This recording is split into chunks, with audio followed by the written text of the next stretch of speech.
raising a wild wolf as your own, only for it to reveal an astonishing secret after your passing. This is the story of an old woman who defied the odds, raising a giant wolf with love and care. What happened next is nothing short of incredible. Stay with us until the end to witness an unforgettable tale of loyalty, love, and a shocking twist that will leave you speechless. It was a quiet evening in a small village, tucked away near the edge of an ancient forest. The sun dipped below the horizon, casting golden hues across the landscape.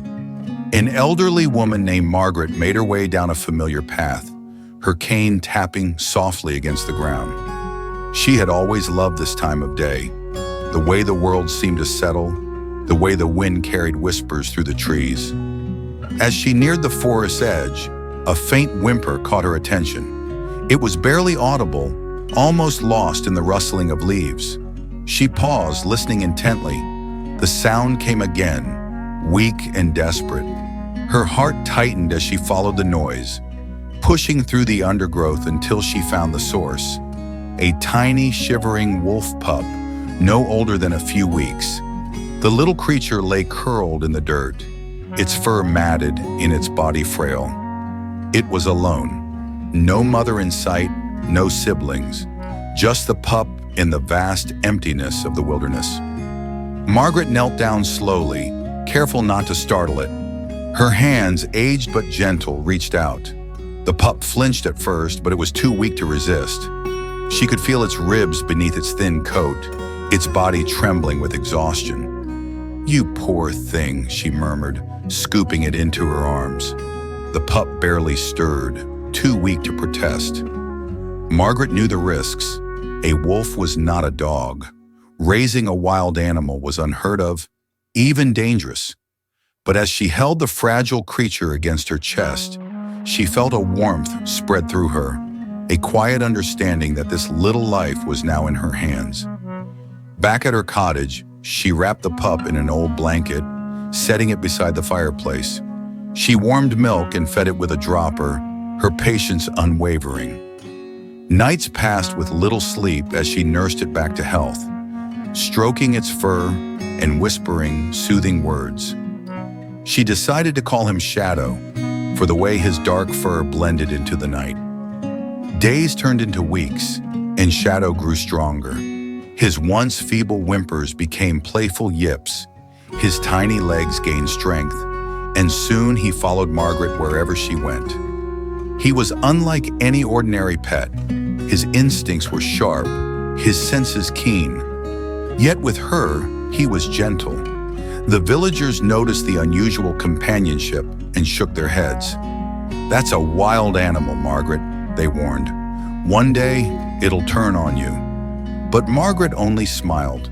She saw something in Shadow that others didn't, a soul, a heart capable of love and loyalty. As the months passed, Shadow transformed. No longer the frail pup she had rescued, he became a towering figure with sleek black fur and piercing amber eyes. His presence alone commanded respect.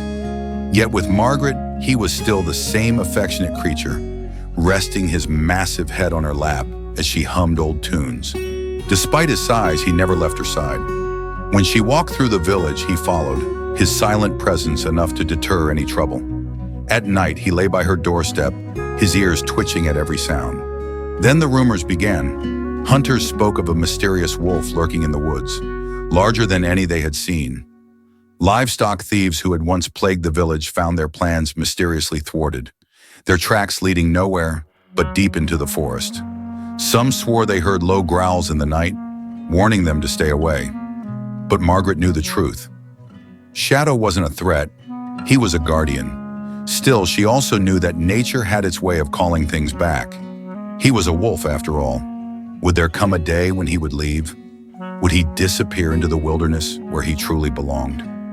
She didn't know the answer, but one thing was certain. Shadow had chosen her, and as long as he remained, she would cherish every moment of their unlikely bond. The years passed, and the bond between Margaret and Shadow only deepened. What had started as a fragile rescue had grown into an inseparable companionship. The village no longer questioned their connection, nor did they see Shadow as a threat. He had become a silent protector, a creature of both mystery and devotion. But time, as it always does, continued its relentless march forward. Margaret was no longer the sprightly woman she once was. Her steps became slower, her hands more frail, and her once sharp eyesight dimmed. But Shadow never left her side. He walked with her through the village, carefully matching her pace, his massive frame always close enough for her to steady herself when needed. On the coldest nights, he curled beside her bed, his warmth a quiet comfort. She often sat by the fireplace, running her fingers through his thick fur, whispering to him in a soft, loving voice. "You've grown into such a strong boy," she would say, smiling as his golden eyes watched her intently. "I don't know how much longer I have, Shadow, but I'm glad I had you." Shadow would press his head against her lap as if he understood every word. He never strayed far from her, always listening, always watching. He was no longer just an animal. He was family. Then one winter morning, something changed. The village was covered in a thick blanket of snow, the air crisp and still. Inside her cottage, Margaret lay in bed, her breathing slow, her frail body barely stirring beneath the covers. Shadow nudged her hand gently, waiting for her to wake, but she didn't. He let out a soft whimper, licking her fingers, but there was no response. The realization came slowly, settling in his chest like a heavy weight. She was gone. For a long moment, Shadow didn't move. He stayed by her side, his large body curled protectively around her, his head resting near her hand. A low, sorrowful sound rumbled in his throat, a sound that carried through the walls of the small cottage. It was not the call of a predator, nor the warning of a beast. It was grief. When the villagers came to check on Margaret, they found Shadow still there, his massive frame stretched across the floor, guarding her lifeless body. No one dared approach. His golden eyes, once filled with warmth, were dark with pain. They tried to coax him away, offering food, soft words, anything to ease his sorrow, but he wouldn't move. Days passed and Shadow refused to leave the cottage. He barely ate, barely acknowledged anyone. It was as if his purpose had disappeared with Margaret. Finally, on the third night, when the village was asleep and the world was silent, Shadow stood. He walked to Margaret's bedside one last time, pressing his nose against her hand, then turned toward the door. Without a sound, he stepped outside into the snow, his dark form disappearing into the forest. By morning, he was gone. The village searched for him, hoping to bring him back, but there was no trace of the great black wolf. Some believed he had finally returned to the wild, that nature had reclaimed him now that Margaret was no longer there to anchor him. Others whispered that he had gone to mourn in solitude, seeking solace where no human could find him. Days turned into weeks, and though life in the village continued, something felt different. The absence of Shadow was more than just the loss of a creature. It was the loss of something greater, a guardian, a legend, a soul who had been more than just a wolf.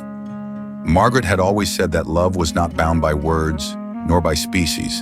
And in Shadow's silent vigil, in his unwavering devotion, the village finally understood what she had meant. But this was not the end of his story. Far from it. The days stretched into weeks, and Shadow remained nothing more than a whisper in the village, a legend of the great black wolf that had once walked among them. Some believed he had vanished into the wilderness, reclaiming his place among his kind. Others speculated he had perished, unable to survive without the woman who had raised him. But then, strange things began to happen. It started with the livestock. The village had always struggled with wild predators, coyotes, foxes, and even rogue wolves that ventured too close in search of food. Yet without explanation, the attacks stopped.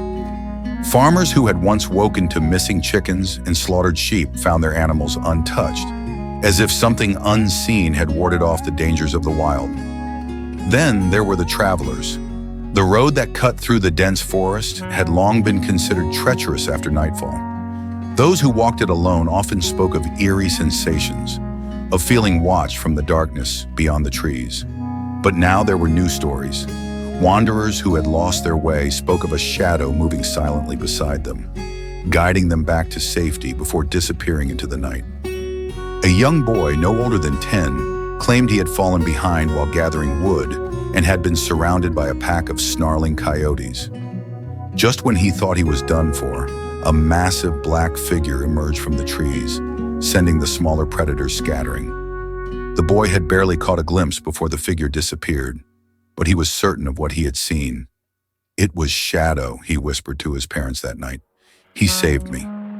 The village, once doubtful of the old woman's belief in the wolf's goodness, began to wonder, had Shadow truly left them?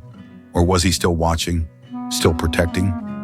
One evening during the height of winter, the answer became clear.